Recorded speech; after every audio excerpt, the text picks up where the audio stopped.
रतन टाटा यांनी त्यांच्या शांततेमधून आक्रमक निर्णय घेतले.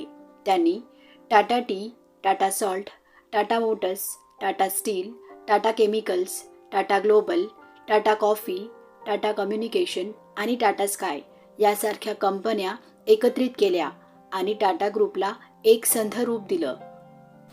1998 मध्ये भारताची पहिली स्वदेशी कार टाटा इंडिका बाजारात आली. सुरुवातीला ही कार फार यशस्वी ठरली नाही. लोकांनी टीका केली. रतन टाटा यांच्यावर प्रश्नचिन्ह उभं केलं. त्यांच्या सहकाऱ्यांनी सुचवलं की कंपनी विकून टाका. रतन टाटा फोर्ड कंपनीला इंडिका विकण्यासाठी अमेरिकेला गेले. तिथे फोर्डचे प्रमुख बिल फोर्ड यांनी त्यांना स्पष्ट शब्दात सांगितलं, जर तुम्हाला कार बनवायचीच नव्हती तर तुम्ही बनवली कशाला?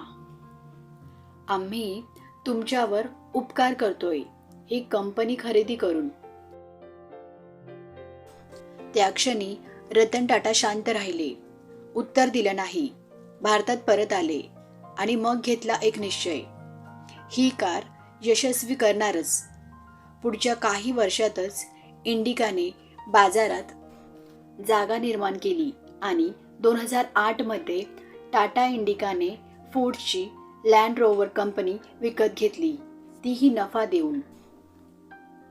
2020 मध्ये देश कोरोनाशी झुंज देत होता. सगळं ठप्प झालं होतं. तेव्हा रतन टाटांनी 1500 कोटी रुपयाची मदत जाहीर केली. पण ते तेवढ्यात शांत बसले नाही. त्यांनी अनेक संस्थांना, हॉस्पिटल्सला, आरोग्य कर्मचाऱ्यांना थेट पोहोचून मदत केली. माझा देश जिंकतोय, मी फक्त त्यांचा एक सैनिक आहे, असं त्यांनी नम्रपणे सांगितलं. ते आज आपल्यामध्ये नसले तरी त्यांचे विचार, कार्य आणि मूल्य आपल्या प्रत्येक पिढीला मार्गदर्शन करत राहतील.